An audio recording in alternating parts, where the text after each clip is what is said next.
Welcome to this Aztlander presentation, Our Mother the Sea, the Pacific Transregional Network of Postclassic Mexico, with John M.D. Pohl of California State University. Enjoy! All right. Again, thank you very much for inviting me. And let me just open up by saying that this presentation today is an expansion on a talk that and material that Michael Mathiewicz and I had put together for Christopher Beekman's conference at Dumbarton Oaks in 2019 on the Pacific Coast and Pacific coastal interactions. I have both of us have the published article from the Dumbarton Oaks volume on our academia.edu website, so you can look at some of the information as an academic article. But I've actually expanded this quite a bit, and Michael has too. He has his own presentations. Most recently, for example, the Scarlet Macaw exchange that he's proposing between the Huasteca and Aztlan. So I encourage you to look at some of the follow-up videos as well. So yeah, Our Mother the Sea comes from a Huichol reference to a goddess of the sea that we'll be talking about in more detail. And the image you see is from a vase that's post-classic vase, an Aztlan vase that is preserved in the Los Angeles County Museum of Art that shows this goddess, and we'll discuss this in quite a bit. Okay, so I need to, how do I need, oh, there we go, okay.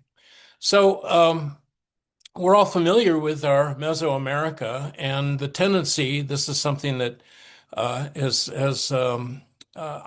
feel is turning into kind of an issue is that we're kind of back to a world that was not unlike what Mesoamerica was like when I first studied this field at UCLA. In fact, Bruce Love was my teaching assistant as an introductory student in H.B. Nicholson's seminars running up on almost 49 years ago now.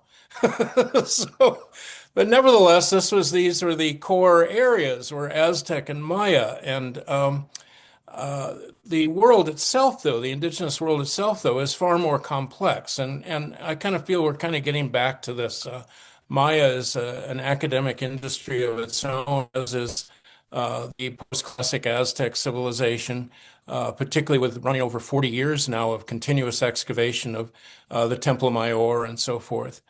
But the world of North America is far more diverse, and I've had a tendency. I've spent most of my research studying in Oaxaca, and Oaxaca has never really quite fit into these schemes of Aztec and Maya, even though it actually skirts the Isthmus of Tehuantepec between the two regions and straddles both time periods, the classic and the post-classic. So one of the problems that we have with Oaxaca today is that our educational system, for example, is largely predicated on a national history and archaeology that essentially leads to a situation in which we have students asking, so what are we, Aztecs or Mayas? And this hardly really reflects the complexities of all of the 15 different language groups and ethnicities, not only in Oaxaca, but up to 40, 50 different groups across Mesoamerica. These are all the existing peoples today. The Aztecs, of course, are the people of Mexico City. The Maya are still the largest indigenous group and are the subject of considerable study of their contemporary culture, in addition to the post-classic, colonial, post-classic, and back into the classic.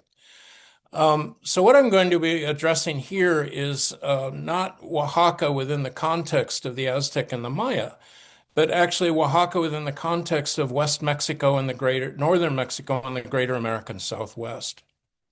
So I've proposed that, in fact, these areas are part of a broad system, a vast system that extends in the post-classic between Ecuador through Central America into Pacific coastal Mexico, highland Mexico, and extending up into northern Mexico in the southwest, and that these areas were all linked. They formed part of a network. And most recently, as many of you are aware, I have proposed that the coordinating center for this, not a political center, but a coordinating center, especially in terms of pilgrimage and economy, certain forms of organization, is Cholula, which is surprising to some people because Cholula is, those of you who have visited Cholula today, there is no, I mean, there is the Great Pyramid, which we're going to discuss briefly.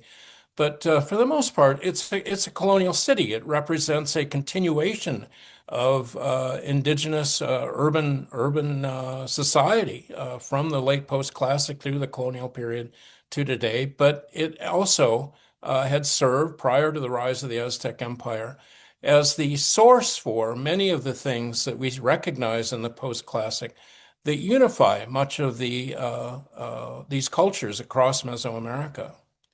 So I have, as many of you know, have specialized in the proposal for a confederacy that dominated southern Mexico through a cult of Cholula dedicated to Quetzalcoatl, and that it was largely predicated on marriages and merchants, as opposed to the Aztec Empire and its conquest strategy.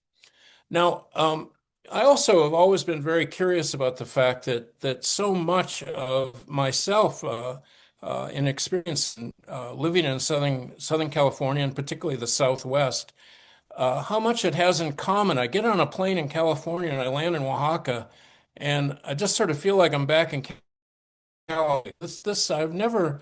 There's something intuitive about this that implies that there's some real connection here, and of course there is today because much of as many of you are aware, Oaxaca is California del Sur, and California is Oaxaca del Norte. So this is certainly true today, but there are echoes of behavior and organization that extend through all of these cultures, and these were recognized by the pioneering anthropologists and ethnographers in our field.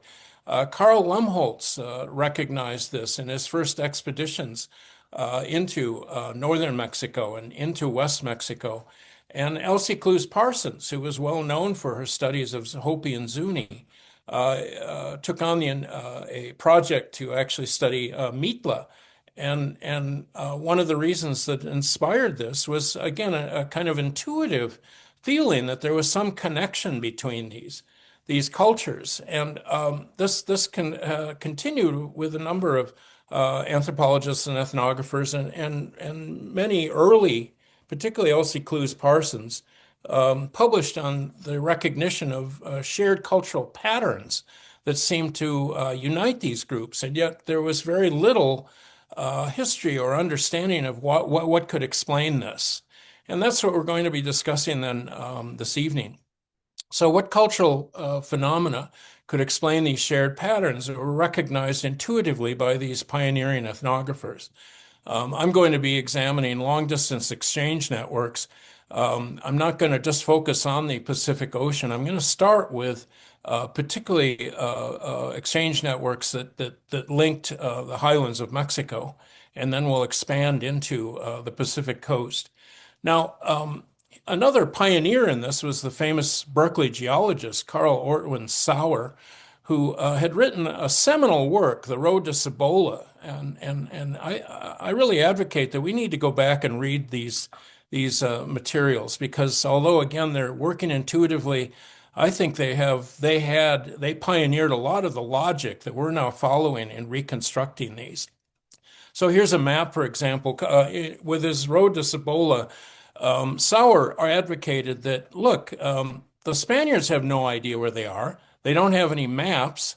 So how do you think they're actually getting through all of these regions? Well, they're getting through all of these regions because there was a network here, and this network was a network of interaction between all of these different culture groups, language groups, and that there was a lot of close interaction. Now, put a pin in that because we're going to come back and talk about Sauer's contribution to the recognition of archaeological materials that demonstrate this as well. But he advocated in The Road to Cibola that if we just simply map and track the expeditions by, in this case, Nuno Beltran de Guzman, and subsequently the Coronado expedition, the Cabeza de Baca journey, that we can reconstruct these avenues, these corridors of interaction. So another aspect of this that has come up is the recognition that despite what the conquistadors had written about their taking their credit for conquering these regions, the fact of the matter is that they are collaborating with armies of thousands, literally thousands of indigenous troops, drawn largely from allies that had participated in the conquest of Tenochtitlan with Cortez. We now estimate that up to 100,000 troops would have formed the core army of the Tenochtitlan campaign, and many of these troops were then eager to move on to expand their own interests, and we now address them then as indigenous conquerors. The Spaniards essentially are are the catalyst, but these peoples, particularly of southern Mexico, Puebla, Tlaxcala, Puebla, and Oaxaca, are the ones who are constituting most of the troops themselves. It isn't any accident that after the collapse of Tenochtitlan, and we can imagine what's going on in Mexico City, both Alvarado and Cortez turn to their allies and say, okay, well, where should we go next? And they immediately said, let's head for the Oaxaca coast. That is the staging area for not only the conquest of Oaxaca, where a lot of the resources are, particularly gold. That's why Cortez had himself made Marquez del Valle de Oaxaca. But also the Alvarado expedition from Oaxaca into the conquest of Guatemala and ultimately the entrada into El Salvador. So what I want to examine first here are strategies of mutual incorporation that allow us to view particularly the early colonial period, but as an extension from the late classic, of a series of new strategies that empower these indigenous peoples of the southern Mexico. And I'm going to begin by just talking about some of the symbolic elements. Here, for example, we have this is a printed work, one of the first printed works in Europe. It sort of anticipates the Counter-Reformation. It's a guidebook in images and written both in Latin and Italian to guide the average parishioner in the use of the rosary.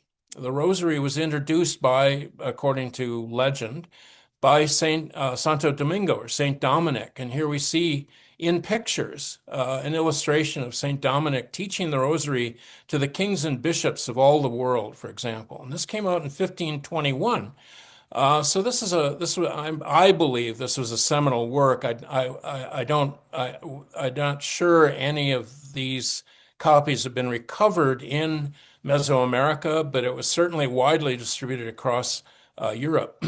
Well, I find it curious then that we have in our own manuscripts, such as the Códice de Yanhuitlan, a cacicazgo in Mixteca-Cacicazgo in Oaxaca. This is a fascinating illustration of the Dominican Archbishop of Oaxaca teaching the rosaries to the caciques of Oaxaca.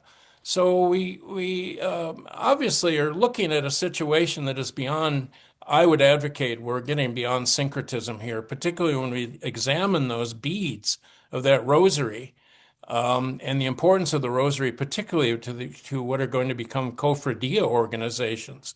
In other words, the introduction of an entirely new socio-political, economic, and religious organizations. But take a look at that bead. The beads are actually gold beads from a pre-Columbian necklace. And not only that, but they're ornamented with a symbol. It's the Xoniquili design that is specifically associated with death gods and death goddesses, such as Lady Ninegrass, the goddess who took care of the Mixtec mummy bundles this hasn't escaped any of these people. So essentially, you've got a Dominican archbishop teaching the rosary with a gold necklace of death beads. Now, most recently, and I'm going to prepare a lengthy talk on this. We're all familiar with our introductory lectures on syncretism and the illustration of the Church of San Pablo at Mitla, and how it was constructed directly into the center of one of the palaces. But what's never been very clear is why there? I mean, why did they do this? And also, if these Dominicans are so devout and so concerned with the evangelizing, the caciques, what is happening here? What are the relationships behind this? I always thought this was curious, and as for all of the decades now that I've gone to Oaxaca, it still has remained a question up until recently. Now, one thing that in my publications I've been able to demonstrate is that the tombs at Mitla, that Mitla was a funerary center, but it was also an oracular center in which a high priest was able to communicate to the deceased ancestors of all of the Zapotec royal families. This is sort of their equivalent to the House of Windsor.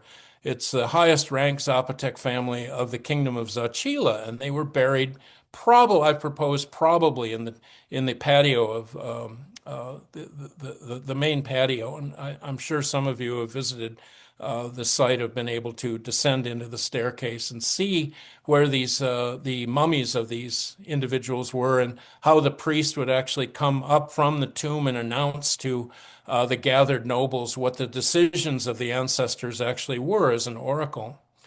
Recently, however, and this was part of a really big spread in the New York Times, for example, have been the results of a number of techniques, methods that have been used to determine that legends of tunnels or caves underneath Mitla are actually true. And I'll be going into this in more detail in another talk. But here you see some of the results of at least three different types of techniques to reveal these. The thing about this, though, is that the main chambers are directly under the altar of the church. Which now, if you start to look at what this actually means, let's take a look at this. Francisco de Burgoa, the Dominican chronicler for Oaxaca, said that these chambers, he did not say if he had seen the chambers, but the legends were that this chamber led to a dark and gruesome room where they threw the bodies of great lords who had fallen in battle. In other words, a very specific class of the deceased. Those who were oppressed by diseases or hardships begged their high priest to allow them to enter into the dark interior to seek the great feasting places of their forefathers and to petition them for their blessings and cures. He goes on, though, however, to talk about how zealous friars, anxious to convince the Zapotec people of their false beliefs, went into this cavern, bearing lighted torches. They soon came upon great walls which formed a kind of street. But when the smell of putrefaction and the cold wind that blew out their torches, they became so overpowered that they resolved to completely wall up this back door of hell. Well, obviously they didn't wall up this back door of hell because it's still down there. And there are, after the results of this project have been published, many citizens of Mitla have come forth with legends about this. So what's really going on here? Let's take this is an important precedent for us for this talk in particular, to understand what these relationships are between, in this case, in southern Mexico, the Dominican order and these caciques. We all understand that when we enter these churches, that we're looking at least two components of the faith. One is the crucifixion, and then, of course, the ascension. But there's a missing component that we don't actually see depicted in these churches, and that is the harrowing of hell. This comes after the crucifixion. Christ descends into hell and grants salvation to those in limbo, extending all the way back to Adam and Eve. It's a form of essentially bringing the people of the Bible back into the faith, into the faith. So I would argue what's going on here is that essentially we got Christ by placing the church specifically in that building and over that entrance to those tunnels, which can now be demonstrated, that Christ is granting salvation to the royal Zapotec ancestors. And note even some of the comparable aspects of the concept of the cave, for example, of the mummy bundle seated in the maw of an earth monster, together with the monster from which Adam and Eve and the rest of the Old Testament saints are emerging. All right, other aspects of this are marriage alliances. This is a 10-foot long biombo, a screen that's preserved in the LA County Museum of Art. It's a marriage. It's a royal cacique marriage that's depicted. The marriage couple are actually in the far right, emerging from the church. So, although the biombo was supposed to be about this marriage, the festival itself focuses on several elements that are well known to us. But it also points up the fact in creating a painting like this, the importance of these cacique marriages in the continuation of the post-classic alliance structure into the early colonial period, especially through the 16th century. So we know that marriages are important in the codices, they're important in the festival. We see the voladores, which actually are part of the creation story, the birth of the sun, the appearance of the sun for the first time, the descent of the priests bringing the cult to Oaxaca at the outset of the post-classic, and ethnic conflict, a ritual dance or war between different groups or peoples that ends with the resolution performed through the marriages. So these festivals still continue today, of course, as Gala Getza in southern Mexico, where it still preserves the context of bridewell tribute and reciprocity. But also another part of this general pattern that the general patterns that early ethnographers recognized, it extends to in this case, Tiwa Matachines at San Juan Pueblo. So as much as Sauer had kind of emphasized the role of the participants in these expeditions, the indigenous people in these Spanish expeditions, he had intended to emphasize the conquistador aspect of it. But take a look at this image. This is from the Lienzo de Tlaxcala, which generally shows the Tlaxcalan troops constituting the armies for the Spaniards.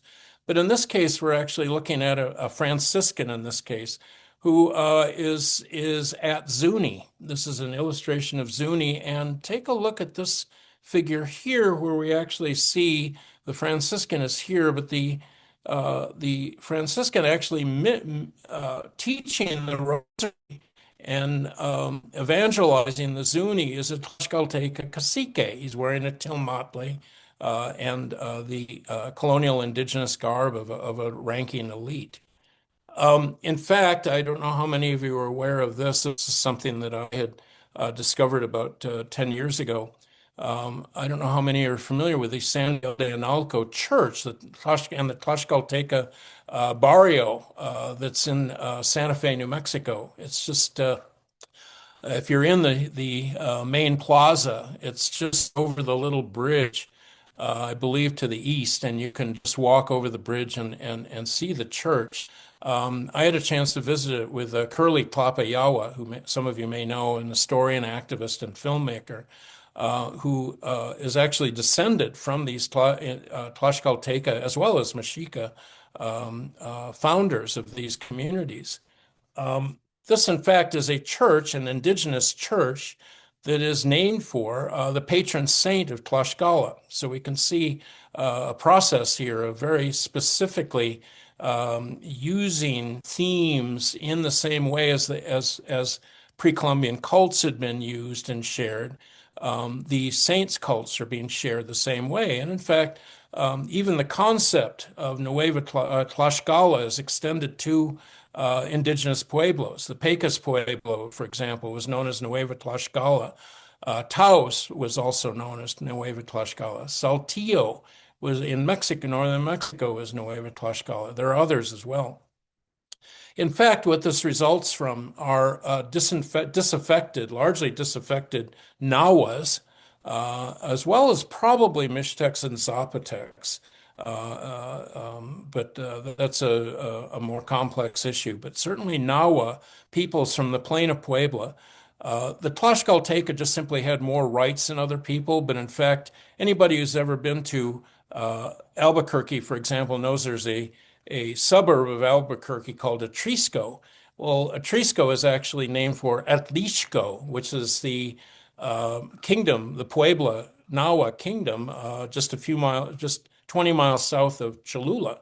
So it is in fact reflective of Nahuas across the plain of Puebla who were instrumental in not just in activities such as the introduction of the Christian cult, but also actually joining and linking themselves into, intermarrying with the Pueblo peoples. And these are people who essentially compose a separate casta. The casta is known as Coyote.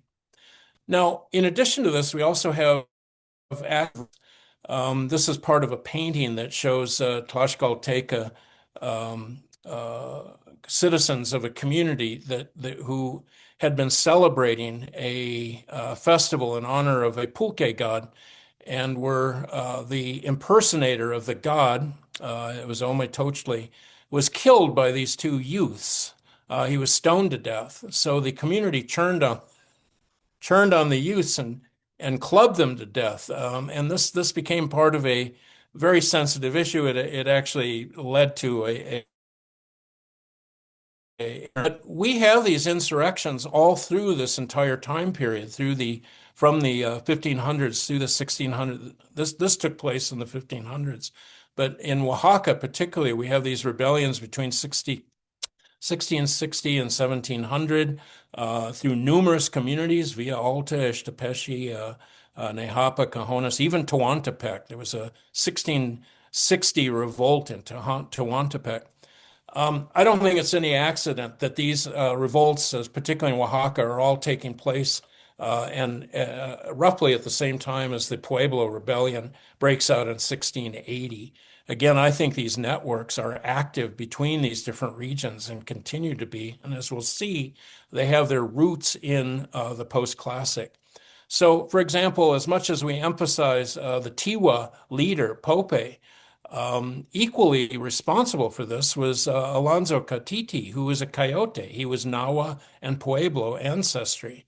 I love these fascinating images here of a famous Hopi figure who is known to have decapitated a priest and is commemorated in these figures as the Hopi priest killer. We also, though, have resolutions of these conflicts. And these are portrayed through a sense of the divine. We have, for example, the resolution of the Pueblo revolt through the introduction of a new cult, the cult of the Virgin of the Macana, a statue of the Virgin that had been struck by a Pueblo person, but somehow it miraculously survived, and it was taken to Mexico and preserved today. Or the martyrs of Cajonas, who were originally had identified the idolaters that led to the Villa Alta and Cajonas millenarian movements that almost became a civil war. With this, though, however, we see all of the complexities of the relationships developing here, but with this also is a new economy and this concept of a return to Aztlán.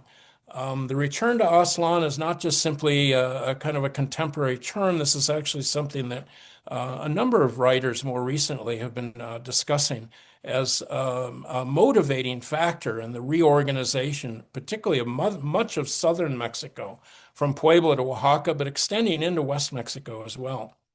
So the first thing I want to talk about are indigenous territorial narratives.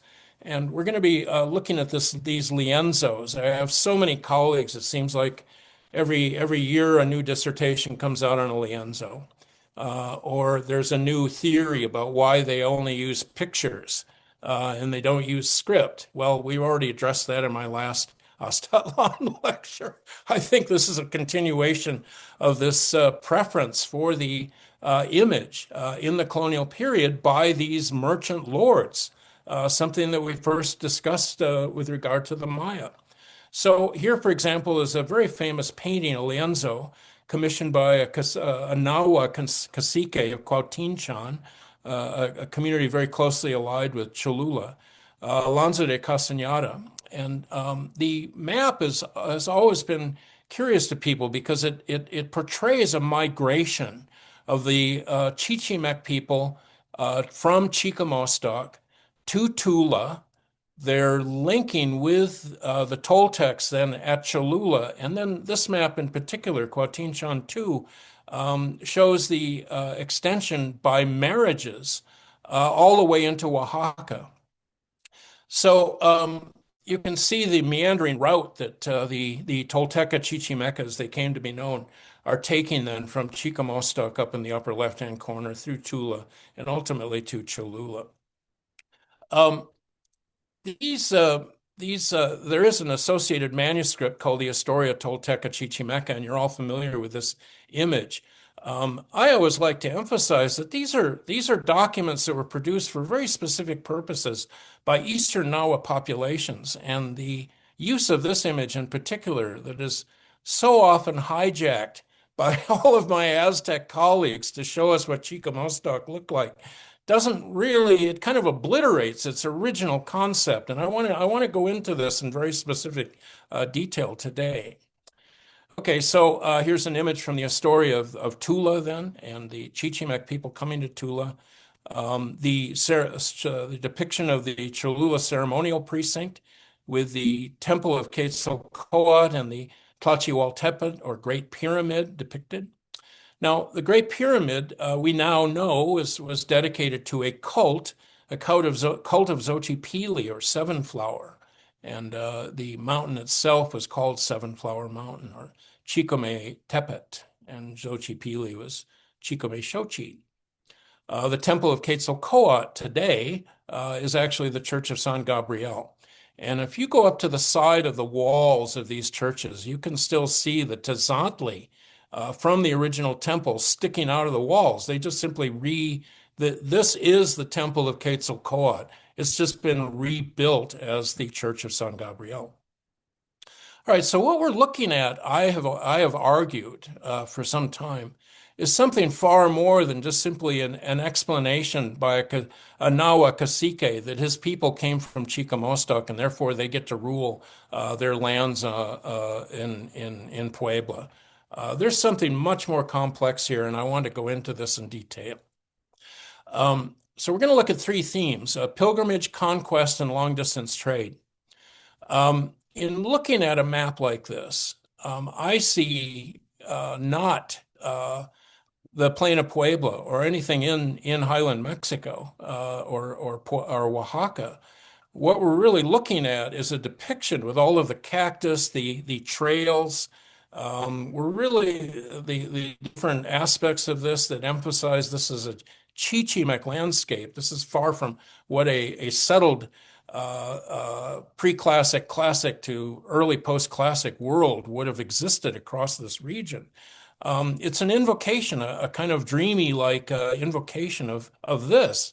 What many of our colleagues, particularly who work in northern Mexico and the Southwest, refer to as the Chichimec Sea, this kind of boundless extension of desert and high Sierra that links northern Mexico with the Southwest. Now, many of the themes that we see are conquest themes. There's no doubt about it. Here we see the Chichimecs killing a local warlord by tying him to a scaffold. But what's so curious about it is that these conquest scenes are all interspersed with these deer huntings. There's no text here, of course. We have nothing to really understand. There's several of these depictions as to exactly what's going on here. And so I have, and I've talked about this in the past, but I think it's time to start actually linking these things up, because the work that Johannes Neurath, Michael Mathiowicz, myself, and others, Jose Luis Punzo, have been working on, Hans Roskamp, on West Mexico, are beginning to make us rethink exactly what's going on and what they're really thinking when they compose documents like this. So the goal of this journey that we're seeing across this invented desert landscape is in fact the arrival at Cholula and to this, what had been a more ancient pyramid, transformed into what's also referred to by Cholultecas today as the House of the Sun, the Tonalcali. It's a pilgrimage. It's essentially a pilgrimage from this Chicamostoc origin place through Tula to Cholula to this essentially the place where the sun emerged for the first time. Now, that's actually very familiar to us. Any of you who have studied Huichol pilgrimage myth and creation stories know that the idea of the deer hunt is an essential part of the peyote pilgrimage. And in fact, the metaphors between and make no doubt about it, peyote is a commercial product for the Huichol. They distribute, this is their specialization and has been since pre-Columbian times. And they are the principal distributors of this, of peyote to all of the indigenous peoples in West Mexico. This is their specific commodity. But the way they transform a commodity into a myth or into a mythic figure by equating the peyote with the deer, for example, is, I think, entirely reflective of what we see behind the composition of that map by Don Alonso. On top of that, we have the conquest themes. Phil Wigand has published legends by the Huichol in which they talk about La Quemada, which is on their pilgrimage route, and how they were oppressed by a kind of overlord at La Quemada, and that they ended up having to destroy the city. And then finally, the conclusion of this annual pilgrimage is the journey to Cerro Quemado, which is just right adjacent to San Luis Potosí, and associated with Wirikuta, the place of the birth of the sun for the Huichol. So, in fact, what we're seeing in the Puebla Cuautinchan pilgrimage is a document that folds all of these elements together. It is a document of legitimacy, but the fact that they want to incorporate Chicamostoc in the way that they do suggests something far more complex and much broader in terms of the ambitions of these Eastern Nahuas on the plain of Puebla. So the journey, for example, of the Huichol even today, as much as we associate it, and it has been studied in terms of the peyote. In fact, we know that they were also, by legend, they were also feather traders. Michael Mathiowicz most recently has discussed the scarlet macaw with regard to it's the source of the trade coming from the Huasteca, which would imply then that this Wirikuta and San Luis Potosí are a frontier trading region with Aztlan, for example. But we could certainly understand how these other materials would be transported through these kinds of sacred, encoded pilgrimage activities. So one of the things that interests me very much about this is this very curious. Why are these? We have to ask why is this Huichol pilgrimage still continuing? Well, I was looking at Antonio de Herrera de Tordesillas, who is Philip II's historian, and he has this very interesting remark that he makes about Tepeyac, which is a community about 20 miles away, 30 miles away from Cholula, right next to Cuauhtinchan itself. There was a rivalry between the two Caucasicos. And he says the Tepeacans came 332 years before the arrival of the Spaniards, which is AD 1187. Well, that's actually about the date that we see the Nahua populations moving into the plain of Puebla. That's archaeologically confirmed. And they come from Chicamostoc, meaning seven caves.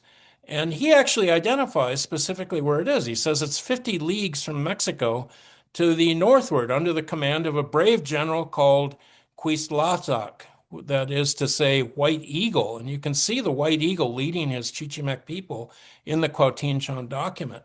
Well, let's plot that. Where is that 50 leagues from Mexico to the north? Well, it's San Luis Potosí. It's exactly the destination of that from West Mexico, from Nayarit, Zacatecas, the Huichol pilgrimage into Wirikuta. So there's something else going on here, and what I've started to advocate is that we're beginning to look at, and I would even argue that Don Alonso had that Cuauhtinchan map composed as much to lay claim to the rights of Eastern Nahuas to control the silver industry as they do to any kind of legacy of Caucasico control or anything of that nature. The distinctive encoding of economic behavior is very clear and Johannes Neurath has discussed this as well, especially and Michael Mathiewicz, especially with regard to rotational power structures with the cargo systems. So this is something that is absolutely essential to the organization of the people on the plain of Puebla, but it is equally a part of what is still continuing to the north as well. So to give you some example of why this is so critical, here's a recent, well, it's about from a few years ago. There's actually a fairly hot issue going on between silver mining and peyote and indigenous spirituality as we speak in this region. So this is a legacy that is still coming to us today. Here, I want to kind of emphasize that if we look at and start to kind of question some of the motivations behind the production of some of these maps. Here, for example, is an illustration by Frederick Remington of literally an O'odham silver train from 1887. I mean, this is how I would imagine the motive, not only the motivation for the Nahuas, Mixtecs, Zapotecs, the peoples of southern Mexico, to open up and to document their trails and claims through traditional territorial narratives to the north, but they are business people. I want to say at this point, for example, that the Dominicans were known as the founders of capitalism at this time. So this whole Chicamostoc concept, I think is very closely aligned, and the production of these maps with the concept of we originated in the Chichimeca and now we have returned. So this isn't just a spiritual concept. This is an economic concept. All right, now, these shared cultural patterns, it's fine to see these at a distance. And I tend to lean towards the linkages that are formed with Southern Mexican populations colonizing, moving forward, moving north, and establishing a lot of these relationships. But at the same time, there are the preservation of these traditional patterns of pilgrimage and economic interaction reflected in the continuation of the Huichol peyote pilgrimage as well. But how does this all interact? And that's where we come to the Pacific Coast, and that's where I want to move next. So, as I said, with the fall of Mexico City with Tenochtitlan, obviously everybody's raising their macanas, raising their swords, and saying, let's go for Oaxaca. And Alvarado is the first expedition against Tututepec. It's kind of a disaster. He moves on, but he organizes an army essentially of Eastern Nahuas, Mixtecs and Zapotecs, and they then move on to invade highland Guatemala.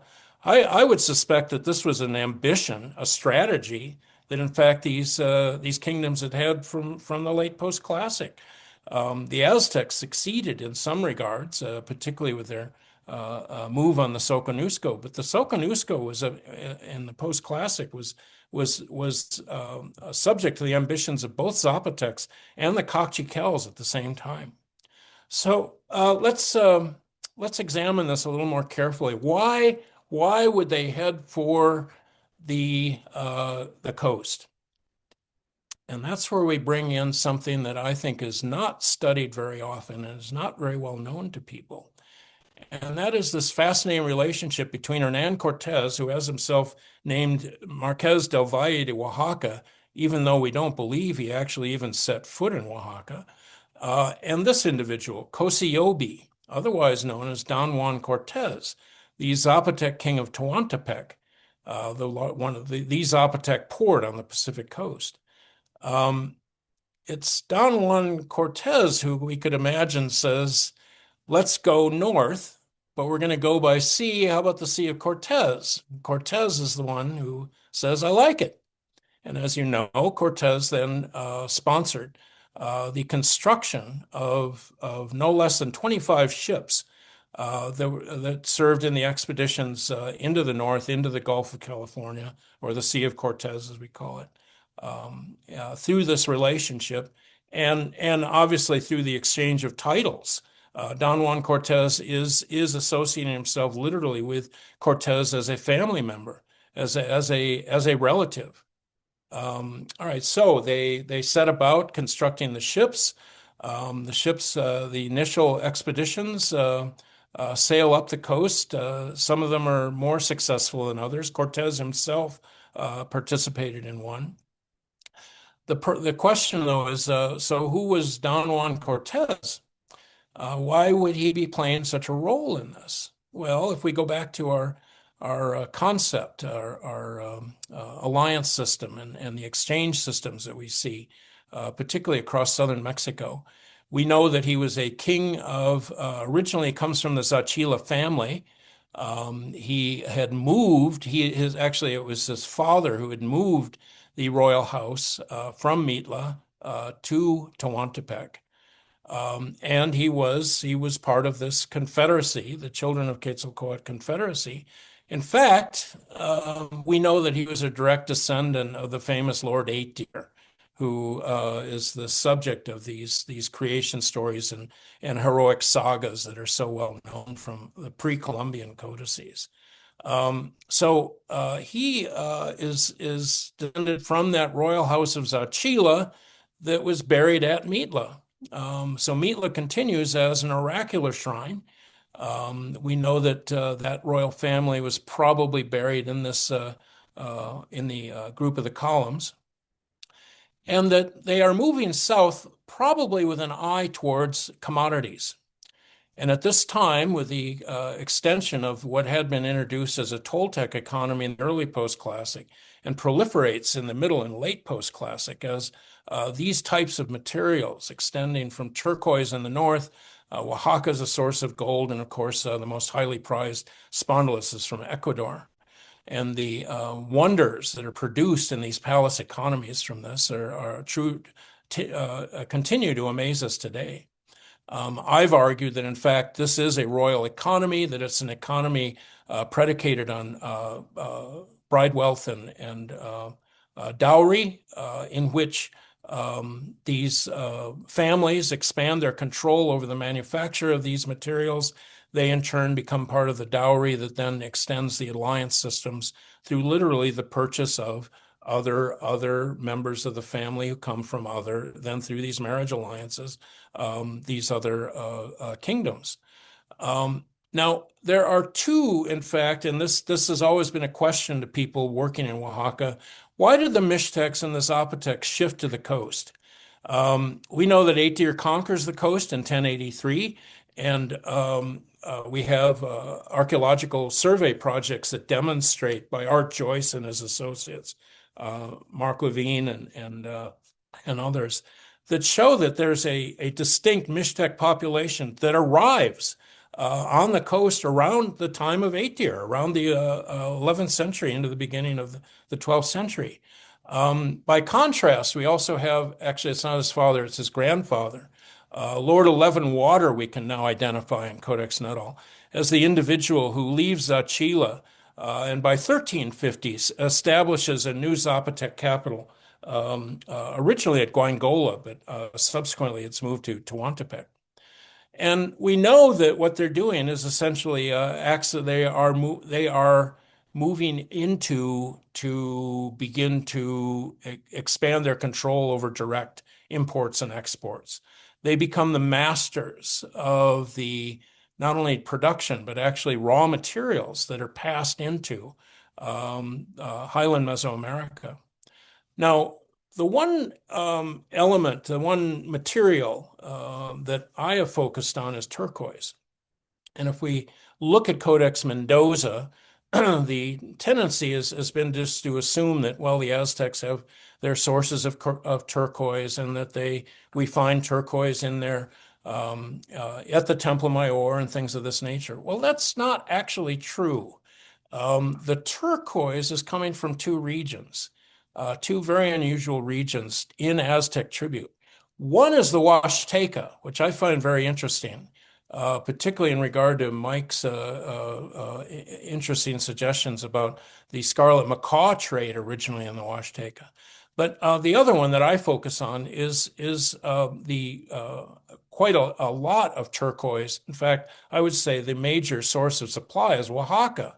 So let's get into a few of the little nitty-gritty details here. You're probably all familiar with the original proposals by Wigan and Harbottle about turquoise, going back to Marshall Saville, that turquoise all comes from the American Southwest. So what's it all doing in Oaxaca and how did it get there?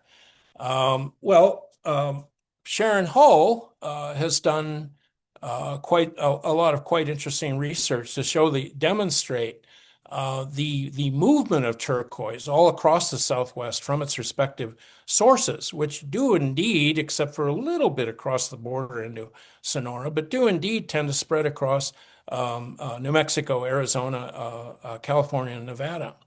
However, as many of you are probably aware, another investigator subsequently in 2016, together with Leonardo Lopez Lujan, David Killick, Francis Burdan, and Joaquin Ruiz have proposed, and they had a blistering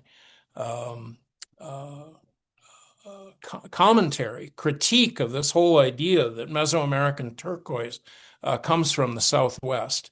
But you have to remember that they're not using turquoise from the Southwest. They're actually comparing it to copper from West Mexico to get the chemical signature, which gives us we have to wait a little on that, but anyway.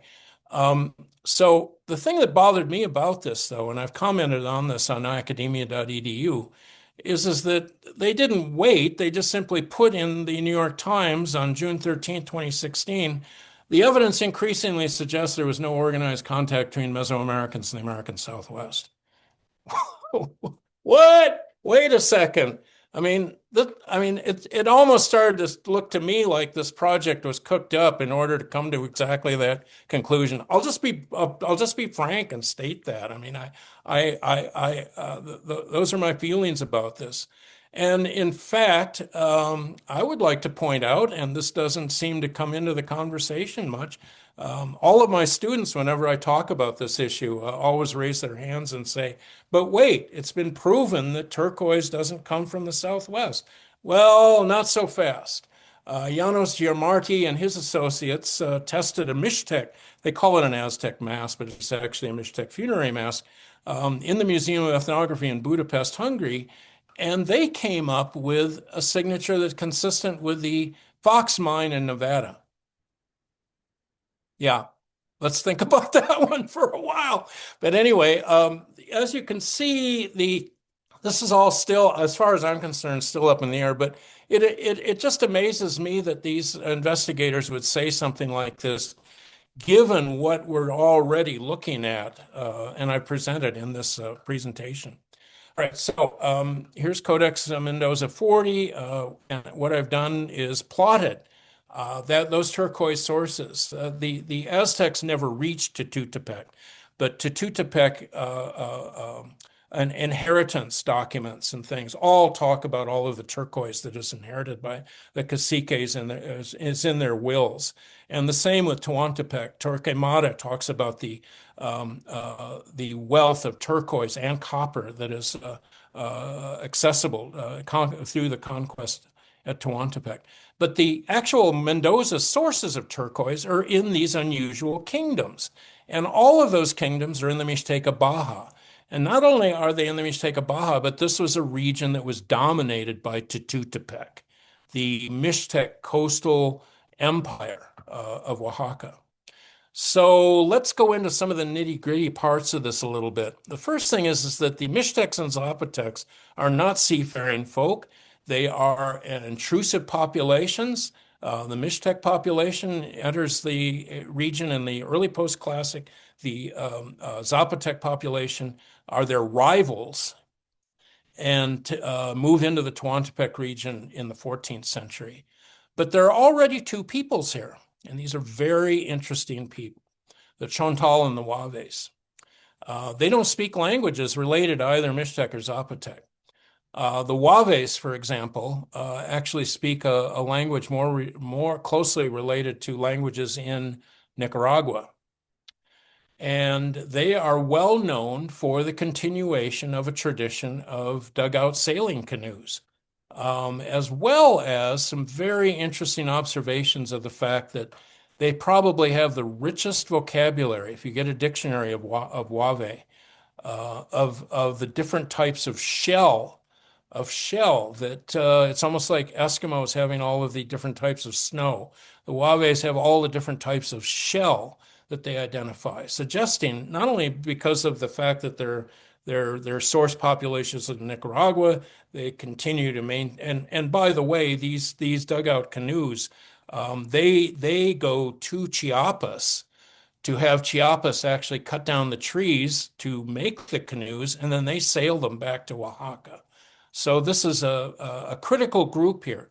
It's not the Zapotecs themselves, but actually the Zapotec dominance of a traditional group extending back from archaeologically back into the classic, the Waves.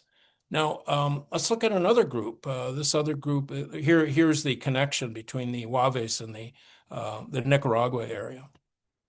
All right. The other group is the Chontal, and the Chontal are well known today for their variant of the Danza de la Conquista or Guelaguetza or Matachine type dance, except there are no Spaniards in it. What they have in their festival are pirates, and this is their pirate ship. And what's so interesting is it's not just a pirate ship, it's an ox cart. It's a pirate ship and combined with the concept of the ox cart as the principal machine that drives this coastal economy and the transport of the Manila galleon trade from this coast to Veracruz. So Chontal, it turns out, this is a Russian scholar, Mikhail Zilov, from Russian State University for the Humanities, has been doing a lot of work on Chontal just over the last couple of years, and following Sapir, confirms this original idea that Sapir had, that Chontal is a Hokan language, and that Hokan language is the language of California. In fact, it's spoken where I live here out in the Mojave Desert.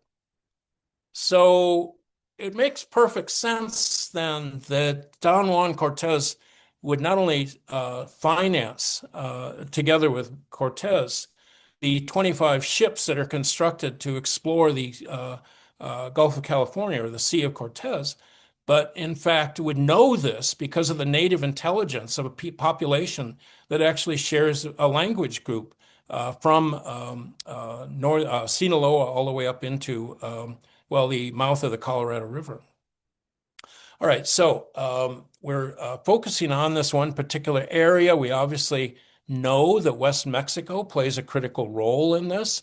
The problem is we have no turquoise that has yet been tested from a Aztlan site. So that's something to look forward to in the future that could help resolve that. My own feeling is that West Mexico are actually the intercessors, that it doesn't really matter where the turquoise comes from, southwestern United States or West Mexico. They are the ones who, the demonstration to me is that they're the ones who are engaged with the coast of Oaxaca and the production of turquoise and the supplying of turquoise across highland Mexico and probably across the Maya area as well. All right, so this region, as you know, has a term. It was a term originally proposed by Karl Ortwin Sauer as Aztlan. And he got the name from this Abraham Ortelius map, and you can see the term Aztlan on adjacent to a river there. It essentially, the culture as he first proposed it, crosses West Mexico, but particularly the states of Nayarit, Jalisco, Sinaloa, and probably parts of Zacatecas as well. All of these are Uto-Aztecan languages. And here's a map where we can start to map out, and this is research that Mike has done the most work on, is reconstructing at the time of the conquest, and therefore the pre-Columbian, the post-classic distribution of these groups, particularly the Cora, Tepehuanes, and Huichols. And now we can make a direct connection between such major ceremonial centers as Ixtlan del Rio, which I think is kind of functioning like Mitla does in Oaxaca, directly with the Huixarica, the Huichol themselves. It was Sauer who actually even engaged in, and that's what I love about these these pioneers in our field. They were undaunted about doing ethnography, archaeology, ethnohistory. Sauer was a geographer. He said, I'm going to use any of the tools that will actually can be used to confirm or contradict any of my theories. And it was he who first began to realize that much of this Aztlan culture shared a lot, not only, I mean, he recognized something of post-classic Mexico in this, but specifically he recognized connections with the North. And he was then one of the first, he had the ethnohistory, he had the arguments based on the Spanish sponsored expeditions to the North, but it was the forms, the styles that began for him to propose direct connections between West Mexico, then Northern Mexico, and the Southwest. This was followed up in the 1960s by pioneering work by Hasse van Winning at the Southwest Museum in Pasadena. And what was going on is that a number of these interesting Aztlan vases were coming with the pre-classic West Mexican ceramic effigies, were these codex-style vases that really kind of mesmerized people. And what's going on here? And I had just enrolled at UCLA when these pieces started to show up on Beverly Hills coffee tables and so forth. And I think Carl and I, together with Virginia Fields, actually were invited over to a Beverly Hills home to examine this piece, which subsequently was acquired by the Los Angeles County Museum of Art. This work has essentially, for me, turned out to be our Aztlan Codex Nut-All. The amount of information on this and the style is just so fascinating to us. Now, obviously, it's in the style of what many people would still refer to as the Mixteca-Puebla style. But let's go back in time here, because I'm going to argue that this, in fact, is a culture. The whole concept behind it was first proposed by George Vaillant back in the 1930s, 1940s, following on Edward Zahler. And particularly people like Zahler were traveling across much of Puebla and Oaxaca and finding this style in the pottery in the ground, usually adjacent to the Presidencia Municipal or the church within these communities that were known post-classic cacicazgos, and going further back, post-classic or colonial cacicazgos, post-classic kingdoms. In fact, and so George Vaillant he first proposed that this is a culture. It might be decentralized, but it's a culture. Well, he then began to emphasize that, and this is essentially what Sauer what he was discovering was an expression of this culture, except that it was hundreds of miles to the north, which made it quite mysterious, of course. How did it get up there? Obviously, it didn't. There's no continuum from Puebla or Oaxaca overland to West Mexico. So with the evidence that I've been presenting here, and this is what sponsored a lot of my fascination with the idea of a post-classic coastal exchange system between Aztlan and Oaxaca. We also have Gordon Ekholm, who was working or affected directly by George Vaillant. I think he even actually took over his position at the American Museum of Natural History. And Gordon Ekholm was excavating both Huasteca sites and Guasave sites in both Sinaloa and Veracruz. And he was recognizing this. This is a famous plate that's actually in the National Museum. What's so fascinating about it is that it's actually done in Aztlan style. It's not what we would typically associate with it's not an import. It's definitely made by Huastecs, but they know Aztlan. And then, of course, the Sinaloa Culiacan connection, in which we see, I prefer to call this Nahua Mixteca, but we'll go into that another time. But Mixteca-Puebla imagery and gods, specific gods, portrayed on these plates.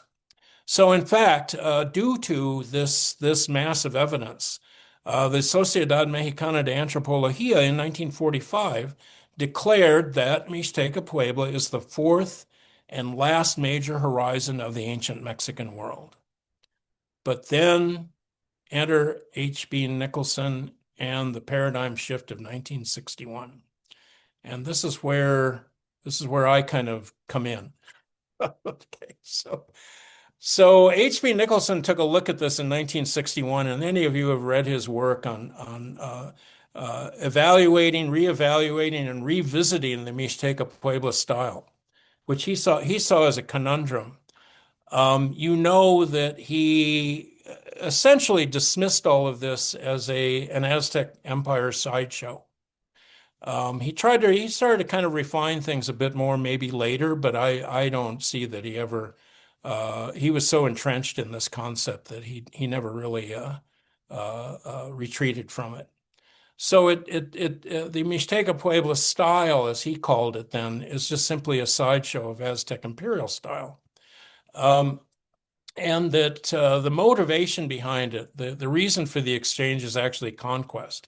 Which, this kind of comes from the films we would watch in the 1960s of jackbooted Roman soldiers moving into Spain and North Africa and putting up colosseums and statues to Augustus and things like that. And then now you've got your own style. But in fact, Roman style is Hellenistic style.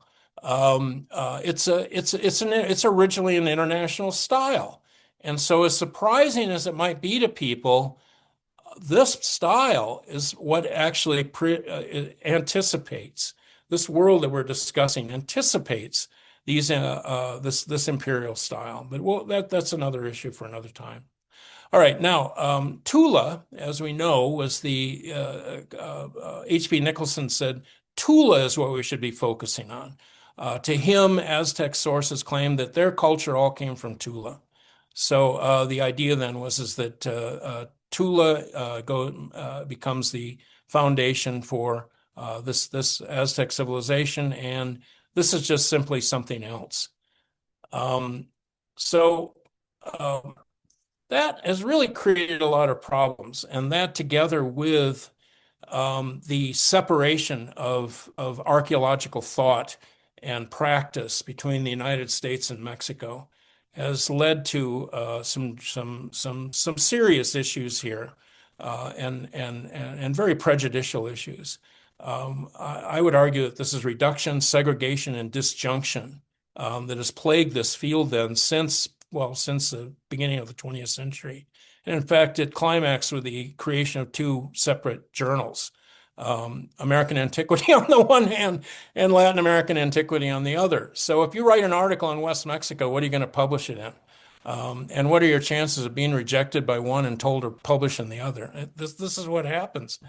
So I entered UCLA in 1976, and Chris Donnan actually showed me a number of West Mexican Aztlan pieces, and I was fascinated by them. As all of you know, I was obsessed with this late post-classic international style, this whole Mixteca-Puebla thing, and started to participate in field projects in Oaxaca. And it was every time I would go in and talk to Nick, I thought I might be able to write a dissertation on this, for example, to write a dissertation on this codex style in West Mexico. But Nicholson just kept kind of putting it off. I'd ask him, how do we account for an Aztec imperial style in West Mexico then?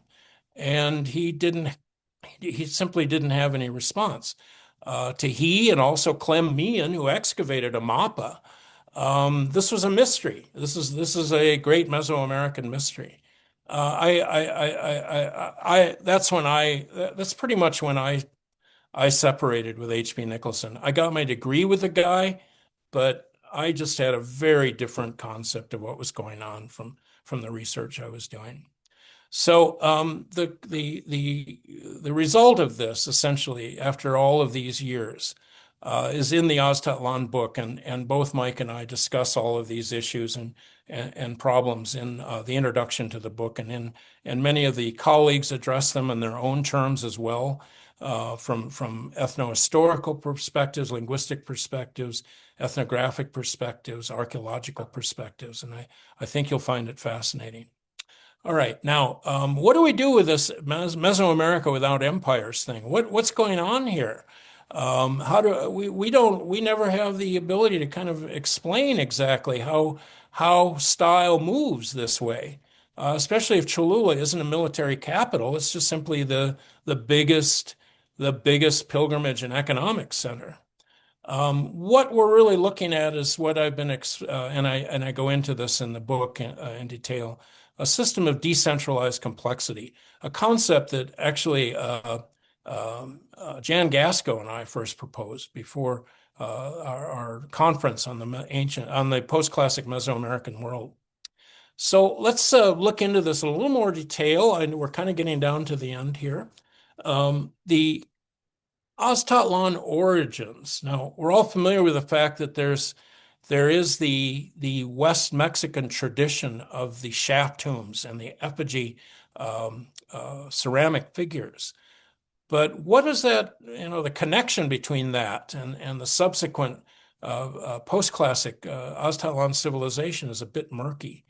Now, that late pre-classic and early classic world, particularly after work by Huygens, Beekman, and their associates at Huachimontones in Jalisco, has demonstrated a very active and indeed centralized ceremonial centers with which this shaft tomb tradition and that style of art is associated.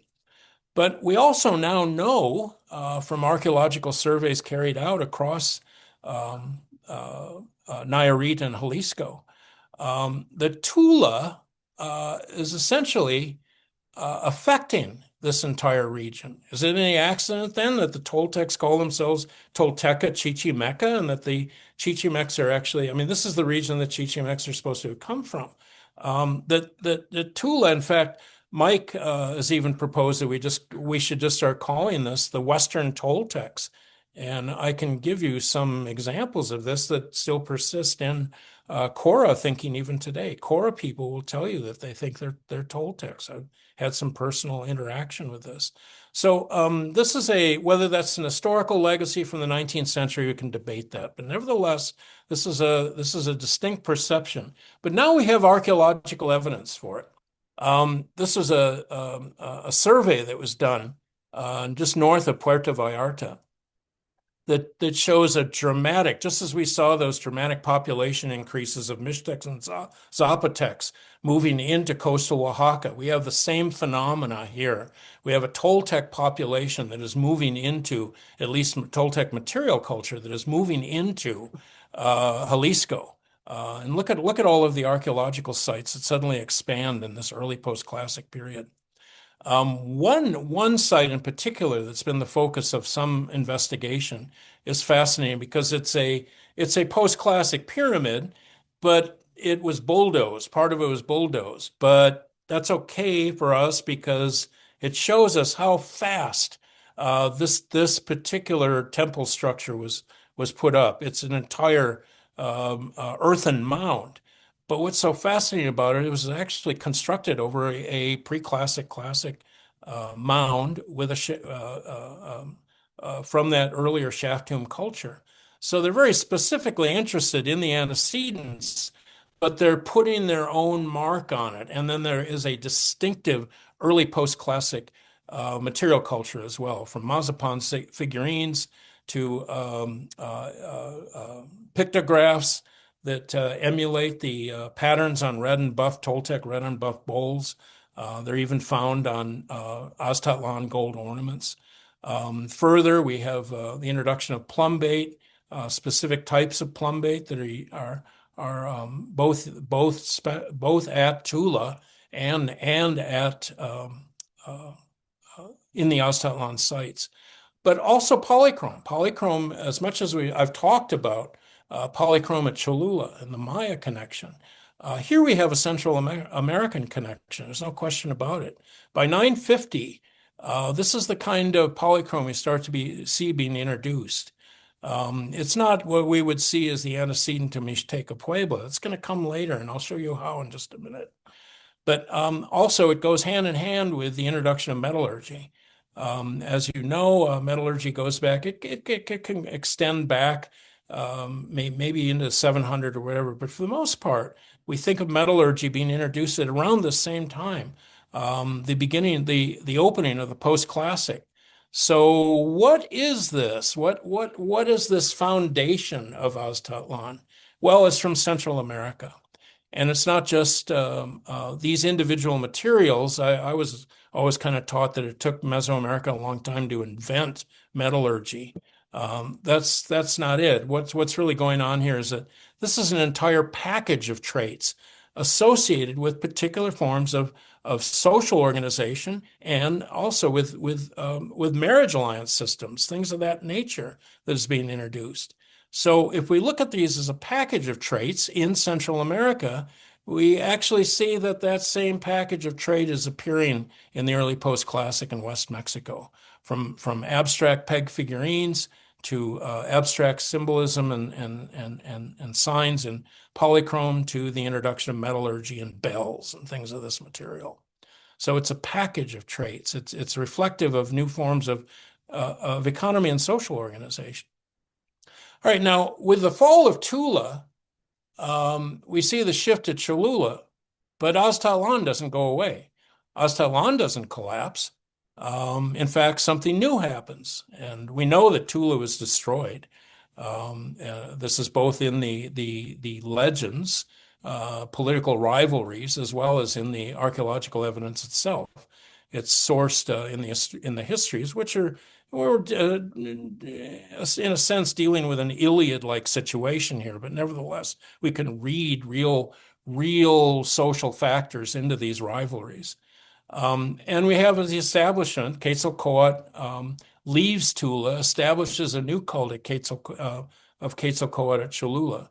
And then it's then that we see, and this was the subject of my last Aztlander presentation, this connection with the Maya and the reintroduction of polychrome as an instrument, a political tool. together with the clear influences that come from Cacaxtla. So the foundation of polychrome of what we truly call the Mixteca-Puebla style, as Nicholson call it, I call it a Mixteca-Puebla culture. I prefer Nahua Mixteca because those are the actual people who invented it. So we can move through 3 different time periods and see the evolution of this. And real quickly, I'll just discuss those. Here's early post-classic plate, for example, and I've discussed its connections on the one hand with Akan in the classic Maya god, but also Makwil Shochi. And this parallels others that, well, initially, actually, it was Carl Taub that first made this connection between the cult of Xochipilli, which this was Cholula was his main cult center, and the classic Maya maize god. We also have at this time in the early post-classic the first signs or symbols that we come to associate with the late post-classic international style, and now with the recognition of the Maya Codex of Mexico as being early post-classic, and particularly I like the work of Seiko Yanagisawa in connecting directly a whole spectrum of elements that are coming together to essentially define the international style as a symbol set. Together with, and this is for a future discussion, I would suggest this is the foundation of the Nahua pantheon as well. The Aztecs didn't come up with the pantheon. These are the people who came up with it. So moving from the post-classic, we move into the late post-classic, and it's then that we start to see these fascinating connections between Cholula and Central America that you've heard McCafferty, for example, to talk about and so forth. I don't believe that that the late post-classic style is inspired in Central America. I think we're actually looking at a very active, vibrant interaction between the plain of Puebla and Central America. And that is what then leads to these distinctive substyles and cults that mark the identities of these people within this culture as Vaillant first proposed it. It's no accident that the distribution actually of post-classic pottery with the codex style on it follows the marriage system that's documented in the codices. This is a point I made long ago. All right, so if we're looking at royal marriages being equated with polychrome, what does that tell us about Aztlan? Does that mean that we can say that Aztlan people are intermarrying with Oaxaca people and they're traveling back and forth by sail canoe, Wave sail canoes, or other watercraft? That's the primary connection. Well, I think it does, and in fact, here's an example. This is a skull from Tomb 7, famous skull, turquoise mosaic skull. Testing that was done on this a few years back, well, actually about 10 years ago, strontium revealed that the turquoise is Mixtec. Well, there's no question that this is a Mixtec piece. It's a Mixtec craftsmanship, but the skull came from Zacatecas. The skull is a Huichol, and he ended up in Tomb 7 in Monte Alban. So I don't have any issues at all with this being an extension. This is just West Mexico is an extension of exactly this system, this alliance system, and other aspects that are so familiar to us about Aztlan culture in the post-classic. It mirrors organizational principles that we can still see in Huichol even today. So this is, we're looking at marriage alliance networks also, and this is something that Mike emphasizes as the fundamental organizational principles. And then we have of course, the benefits of this coming full circle, this whole commercial and pilgrimage network concept from the Huichol out to the east, to the frontier with the Huasteca. So how is this international style conveyed? One thing I want to emphasize is that I've talked about these substyles. There's an Eastern Nahua substyle, a Mixtec substyle, and a Zapotec substyle.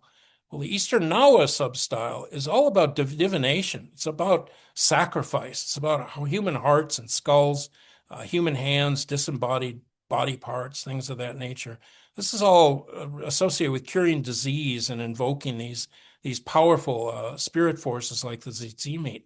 We don't, there is a piece or two that has a skull on it, but for the most part, what we're seeing on that Aztlan polychrome are mythic historical narratives of exactly the Mixtec kind. And to give you some further proposals on this, this little character here, here's a vase in the Metropolitan Museum. It too came in to Los Angeles, and we all got a chance to see it on coffee tables for a while, and then it was eventually acquired by the Metropolitan Museum. If you see what you're looking at here, you're looking at a woman who is posed to and is giving birth. There's a little figure coming out from underneath. Well, she has this huge plumed serpent, two-headed serpent, plumed serpent surrounding her. There's the little figure. Let's turn him upside down. He's coming out of the womb, and let's turn him upside down.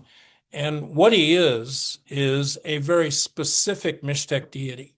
He's known as a Nu'u, essentially what would be identified today as a duende.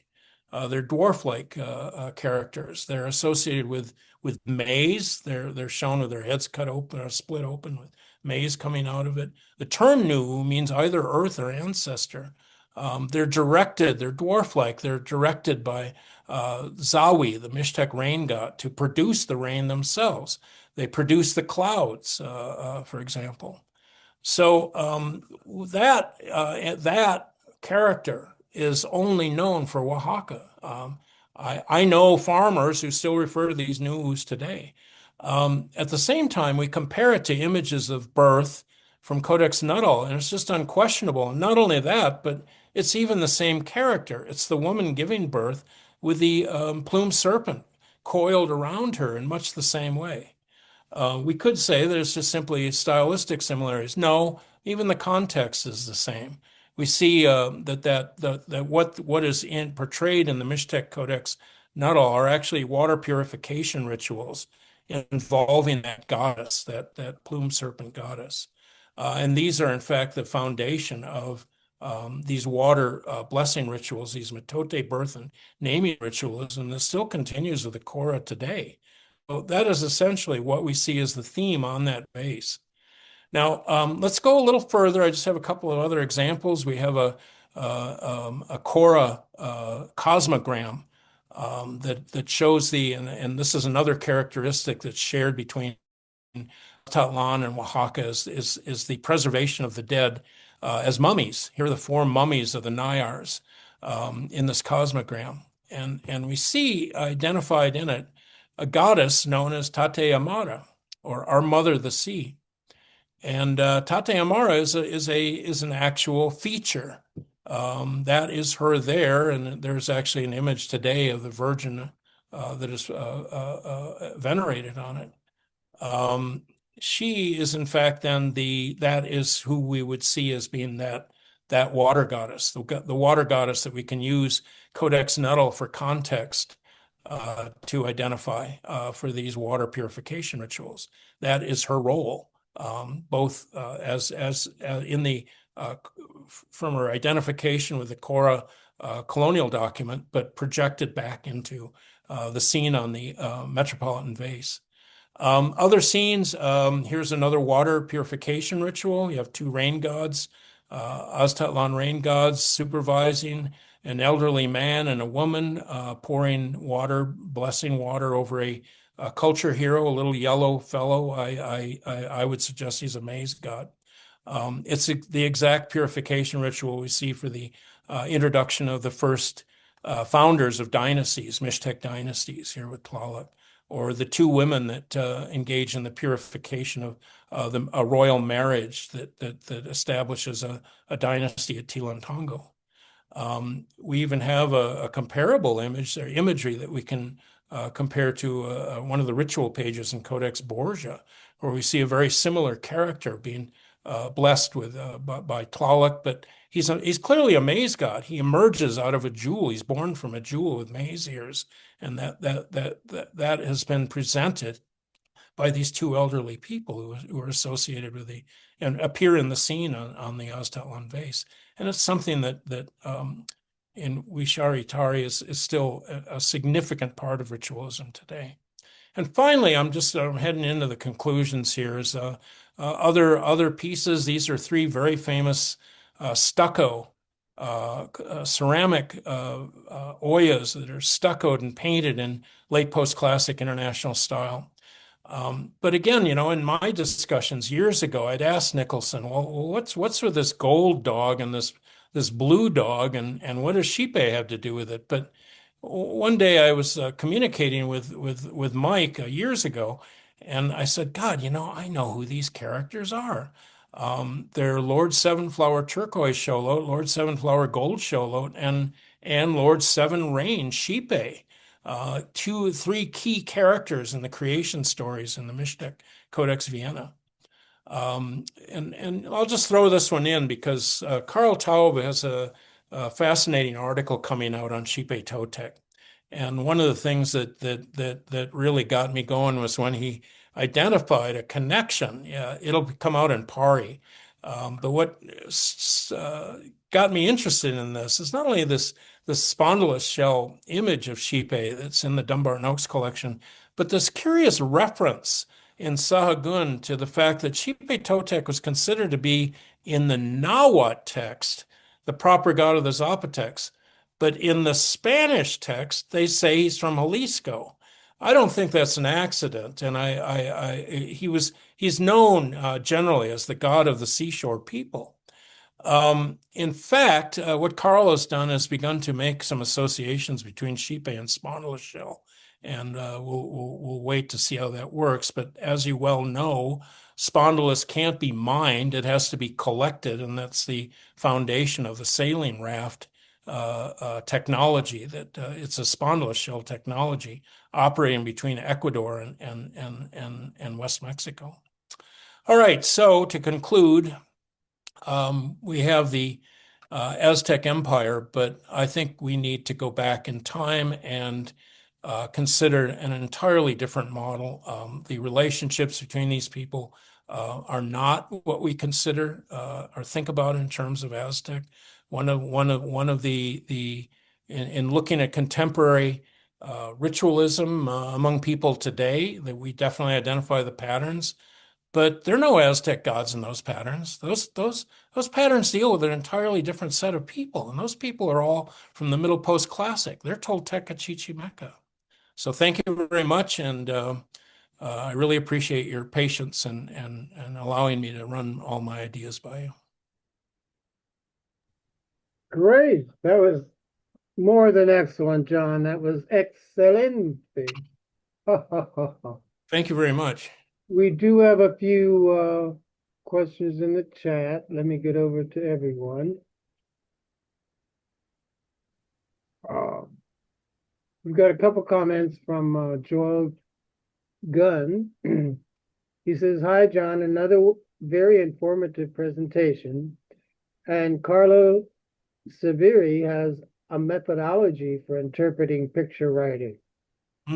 And he's got the name of the book in the Chimera Principle and Anthropology of Memory and Imagination from the Howell Books, University of Chicago. Oh, okay. Also, I thought I saw a question from him.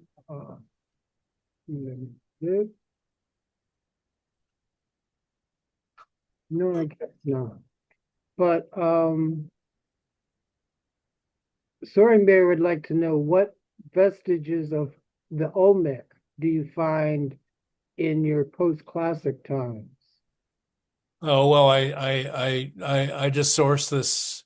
I mentioned the connection between Xochipilli and the maize god, but I mean, Carl Taube has actually been the one to extend all of this back to the Olmec with the Olmec maize god. But I would like to point out that that Nu'u is essentially an Olmec dwarf baby duende character. I mean, that's the one place where that continues. And many of you are probably familiar with the Coon's axe.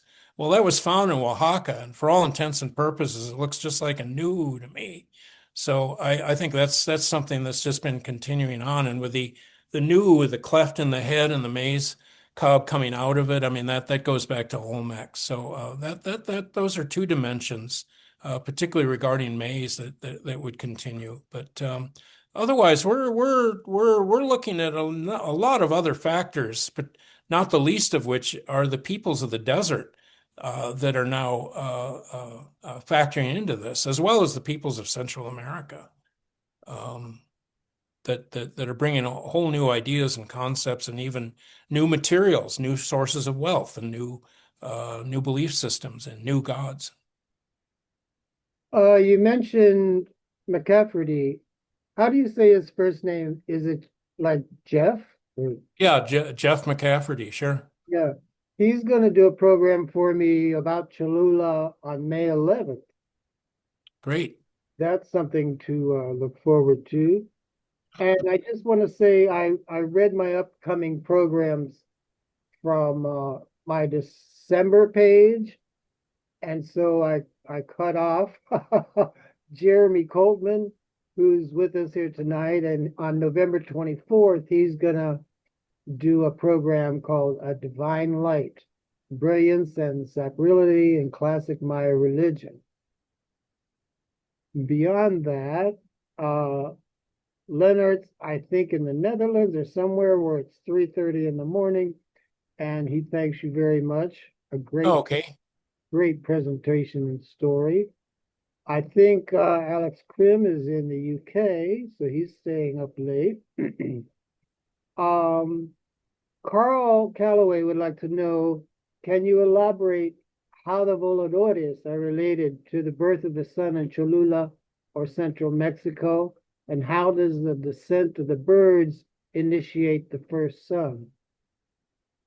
Okay, you're going to have to read that to me again. Can you elaborate how the voladores are related to the birth of the sun in Cholula or central Mexico? And how does the descent of the birds initiate the first sun? Oh, yeah. Well, they all of the kingdoms shown in Codex Nuttall experience their own version of the same event, which is a volador ritual. You see four priests bringing temples and sacred bundles down from the heavens during an eclipse, which is you see the moon, the stars, and the sun at the same time, which is the sign for the transition from one age to another age. And so the volador rituals are connected with that. There is another scene.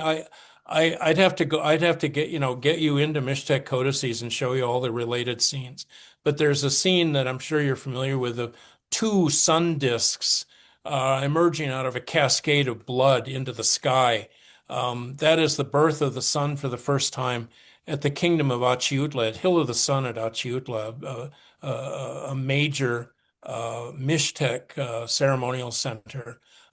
So between those scenes and the descent of the first priests on the ropes, that's what connects us then to today's volador ceremonies, in which these are the bird aspect of it isn't, as you saw in the Biombo, for example, they're not dressed as birds. They're just people, just regular people that are descending from the poles. But we look into the pre-Columbian codices and we see in some cases, they are birds. There's a Quicatec lienzo that shows them dressed as birds. I haven't gotten that far. I mean, the white eagle, for example, is associated with Tlahuizcalpantecutli, which they could be related to that as the morning star. I just I haven't tried to go into this any further. I'm just more interested in the fact that what you see as Gala gets it today in many communities used to have a Volador festival. It's not limited to Veracruz. And this is recorded historically into the beginning of the 20th century, the 19th century. But it's the articulation of marriage ceremonies with ritual combat between ethnic groups and the descent of the gods to establish the kingdom, with the Volador ceremony at the birth of the sun. Even in Oaxaca communities today, they refer to the fact that a culture hero had brought the primera luz, the first light to our valley, and that's what the explanation is in Oaxaca. Oh, I believe the Totonac Voladores are also star people too. So anyway, can maybe others have information on that. can you go ahead and close out of your program so everybody can see you big? Oh yeah, sure. Yep. Oh, right, there you are. And another question, is Cosijo just another name for the rain god, or is there more significance for it to you? Yeah, in the post-classic iconography, it always appears as Tlaloc, just like the Mixtec version always appears as Zawi, always looks like Tlaloc. This is why it's an international system.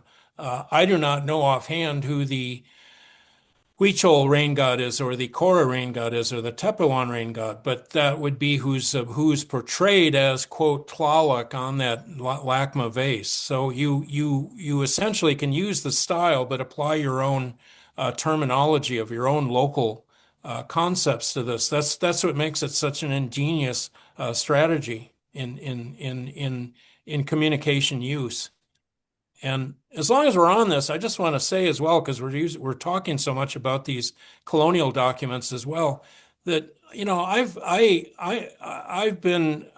tried to argue quite a bit about this, that the reticence to produce written documents by all of these kingdoms for 100 years, they're producing all these lienzos and colonial documents in pictures, goes directly back to this whole thing with these Maya merchants wanting to reject writing. I think these guys nobody's a bigger bunch of merchants than these children of Quetzalcoatl. I mean, they stem directly from this phenomena. So when the Europeans come in and start trying to reintroduce writing, you've got the indigenous people creating a parallel, reinvoking their parallel system in representational art.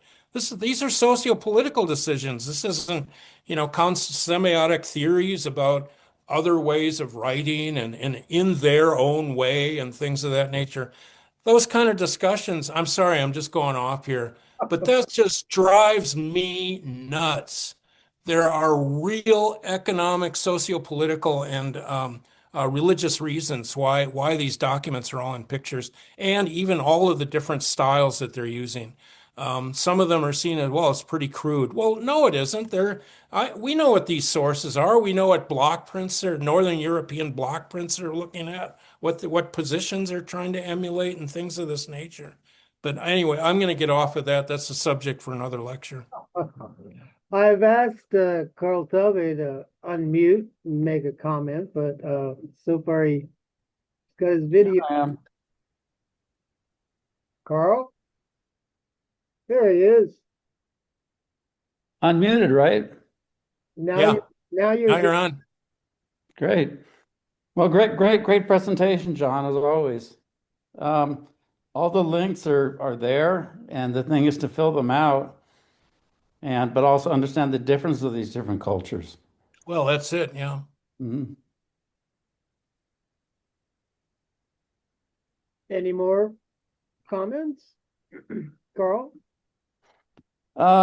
Yeah, we have to be very careful about using the Mendoza, the matricula, for sourcing places of material. For example, in the Mendoza, we have jade coming out from Mexico, and the only sources we know about are in Guatemala, in the Motagua Valley. Right. Well, that's let me just interject there. That's why I took the Mendoza sources and plotted them against my marriage alliance group. Those are the people that are actually I mean, the whole message here is that there wouldn't be an Aztec Empire and there wouldn't be a Mendoza economy if it weren't for this confederacy of people who are dealing with all of those people in Central America, West Mexico, Northern Mexico, and the Southwest. That's who, I mean, I don't know how to get, I don't know whether these ideas are just too abstract or what's going on, but to me, it's the people in southern Mexico that are playing the key role in putting this whole economy together.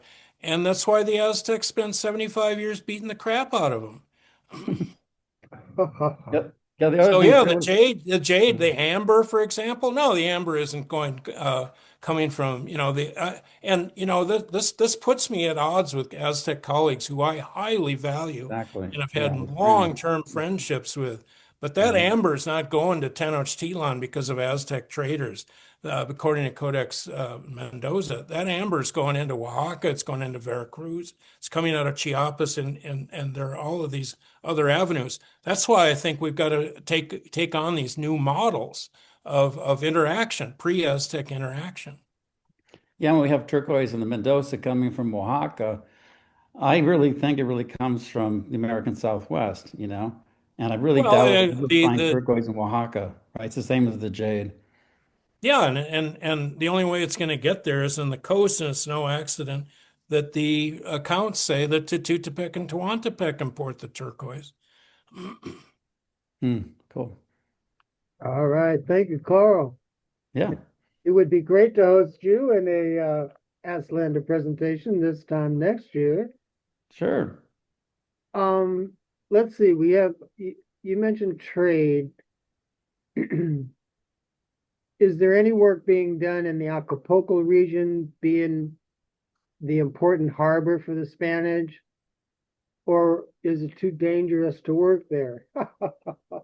Well, that's a great question. That really is, and obviously there are two other ports here, and this gets into colonial history as well. The first Manila Galleon port is actually the port that is shared as a neutral trading zone between Tehuantepec and Tututepec. That's true from pre-Columbian times. That's where those Chontal and Huave people are. And then that becomes the first Manila Galleon port. But then the port is shifted to Acapulco, and Acapulco has its own basis of importance. It's actually, these are the Yopi people, the Xipe people, as they call themselves. These are the Tlapanecs.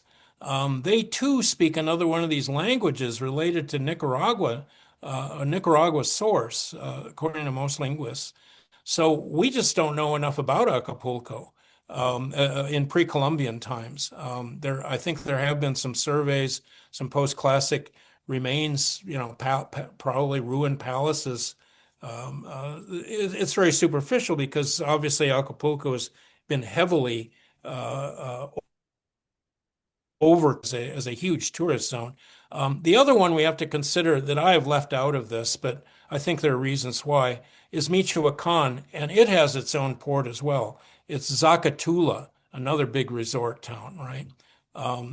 That is probably the Purepecha port. So we have actually four zones here, but it's the Oaxaca to the Oaxaca to Aztlan connection that is the strongest, that I think means there's a direct connection. I think they're in rivalries with Acapulco and Zacatula and with the Tlapanecs and the Purepecha.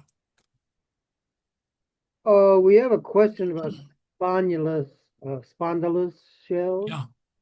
I just want to say I've always thought spondylus was being traded up from the northern coast of Ecuador and South America up to the regions to the north to the Soconusco coast from way back when the domestication of corn was moving back from the Pacific coast and going back and forth between Ecuador and South America and the region there. But I know I lived in Guatemala for 7 years, and spondylus is deep, but it's off the coast there. So he's asking, is can spondylus be sourced? And can we really prove that some in Mexico came all the way from Ecuador? Well, there is an article I found. I can't bring it up right now, but it describes the fact that Ecuadorian spondylus is regarded by everybody as being the highest quality. And I think that's probably what's fueling some of this. But on the other hand, um, uh, I would direct, I think the best source is there is an article in the Waves of Influence volume, 2019 volume from Dumbarton Oaks. And there is an expert on spondylus who writes all about this, has an article in that. Yeah, it can be collected in many sources. It just can't be collected. You're not mining it. You have to nurture those beds, and you can only take, harvest a small amount at a certain time so you don't devastate the animal population. Mm. And so the raft is a perfect solution to just kind of coast your way up and collect enough of the material to then be able to pump it into those big city-state consumers. But you can't just go to one place and just mine it all out. You'll kill off the source. All of those shell populations have to be treated that way. Yeah. Plus it's deep. I mean, what I've heard, it's like could be 100 feet deep. Well, it's obviously a specialization. And again, coming off of what Carl said about you have to be careful about what the Aztecs say about Codex Mendoza. The spondylus is all associated actually with Acapulco. The Tlapanecs seem to be those particular spondylus specialists. But whether that means that they're raising spondylus themselves or whether they have a special relationship with Ecuador would be the interesting question. So that brings in the issue of sources. All right. And I only see one last question from Joey. It says, amazing presentation, so much detail. Why do you think Cholula was chosen to be the center of this trade route and exchange versus a Pacific coastal site? Well, that's a good question. I mean the tendency is for the Mexican highlands to be where we see the development of these civilizations and complex states. Cholula was not Cholula was a substantial city. It had a population of at least 30,000 people in the late Postclassic. It's literally the oldest city in probably in North America. I mean, it has a continuous evolution from the pre-classic. So it is, and there are other. I don't want to go into the complexities now. I have my own Cholula lecture I'm developing. It'll be very different from what Jeffrey's more interested in the origins of Cholula. I'm more interested in this late post-classic cult. But Cholula is there because it's a crossroads. I mean, it's literally where Veracruz, Oaxaca, and the Valley of Mexico and Puebla all interact. And there's a profound, even prehistoric Paleo-Indian presence there. So it's a vast, broad plain. It's a breadbasket of Mexico. It's one of the most productive areas of pre-Hispanic Mexico. I think that's why Cholula's out there. They're not interested for the most part. States aren't interested in going after, except for this phenomena of shifting to the coast. States, for the most part, aren't interested in trying to hold down sources. They want to maneuver themselves into places where they can tax the people that are moving those sources. So setting up a ceremonial center with a market is how you wedge yourself into these exchange systems. Mike has a very interesting theory about the Huichol and La Quemada based on this perspective, for example, that he can talk about. The fall of Lake La Quemada, or La Quemada, is trying to wedge itself into one of these long distance exchange systems and are creating a lot of trouble for the people actually from the coast who actually do the exchange, and then it's abandoned by 1100. And I mean, Monte Alban was such a large site. Did it play a role in any of this, or was that earlier? Yeah, it does. And there are some huge Monte Alban influenced sites on the Oaxaca coast. But the classic of Oaxaca is so different from the post-classic that we know what happened. I mean, there's a mural at Mitla, time for another lecture, that depicts Monte Alban as Hill of the Jaguar with the north platform and the south platform on it with a rope, a volador rope coming off of it, and it goes down to the temple of Xipe Totec at Zachila. It's the mythic foundation of Zachila from Monte Alban as a legacy center, as an ancient classic ruin. Yeah. Right. Well, maybe it's a final question here, but this is, they're reminding me back when I put your article in the Aztlander, I have a note to myself to ask you about the Chontal, and they're asking, were the Chontal Maya sea traders in the Bay of Campeche?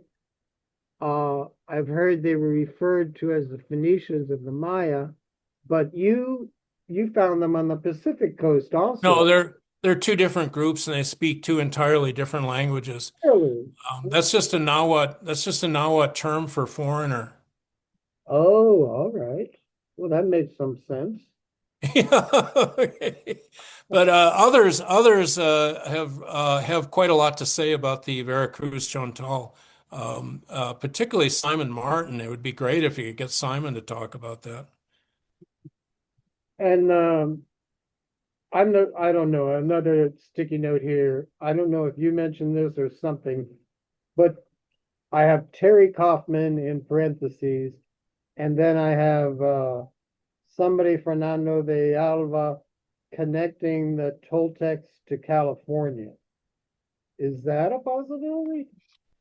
Well, I don't I mean it is to some extent, but as you know, these are all very different cultures. It's just that they've created an international overlay of exchange, but they are distinct languages. They have distinct forms of behavior. Otherwise, this concept of Toltec isn't a nationhood. It's not an ethnicity. It's a package of rituals, economic strategies, and systems of socio-political organization that are adopted by different groups in their own way, in their own regions. So I would not call, I am unaware of any California group that identifies as Toltec, but that doesn't mean that they're not interacting with the Western Toltecs of West Mexico, or even just as far south as Sinaloa, for example. All right. Well, I don't see any more questions coming in. Okay. Let me just finish this one message to Beth. And check one more time.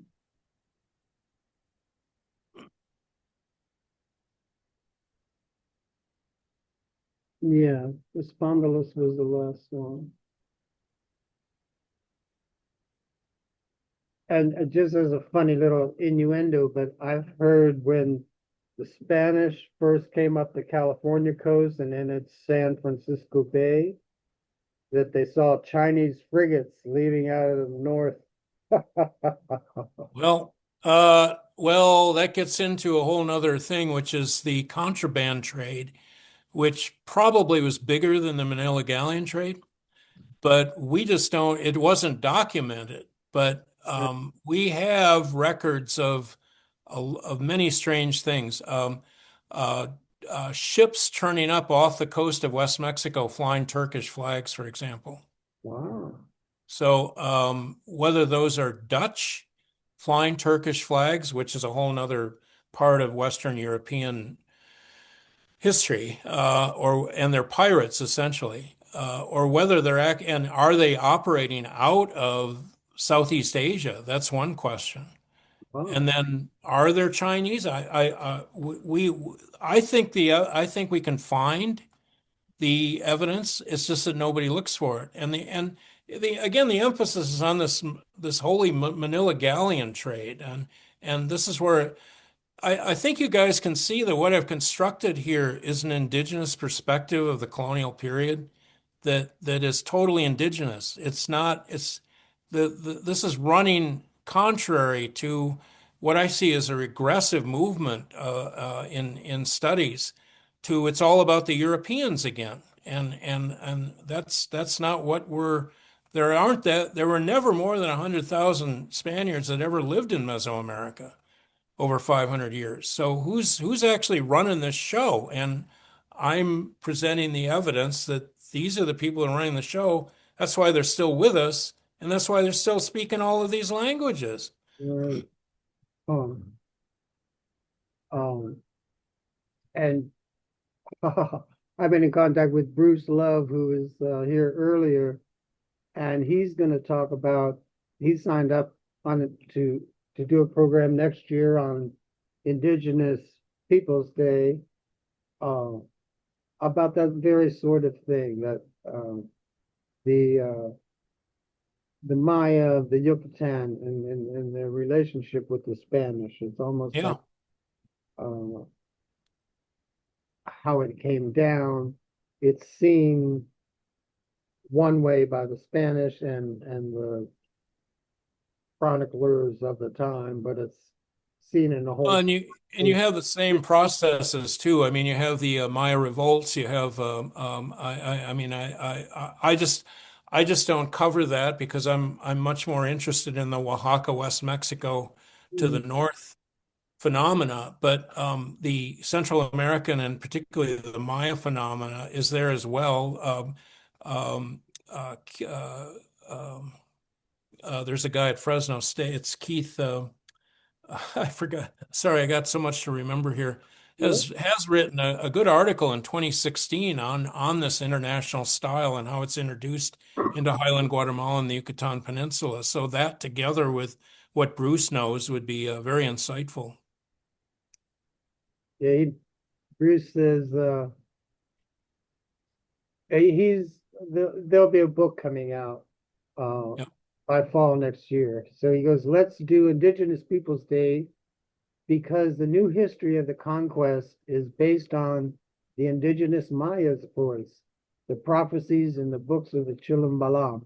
And the Maya were major actors and collaborators with the conquest, not poor helpless victims, who to some degree even orchestrated the final Spanish invasion of the Yucatan. That's going to be interesting. Yeah, sounds fascinating. All right, John. Well, then your program is more than fascinating. I love your PowerPoint. Very well done. I love the black and how well you can see everything. Good. Leonard's in Amsterdam. He's got to go to bed now. Yeah. Thank you very much. Okay. With that, I'll end the recording. I'm glad it lasted so long. And thank you, everybody who's stuck it out here. And we'll see you on the 24th with Jeremy Coltman. Yeah, thank you very much, everybody. And thanks for all your patience. I appreciate the opportunity. So I'll see you later. Thanks for watching this Aztlander presentation. And please subscribe to our YouTube channel. To subscribe to free monthly issues of the Aztlander, Magazine of the Americas, contact your host Jim Reed at jimreedmaya@gmail.com. Thanks again.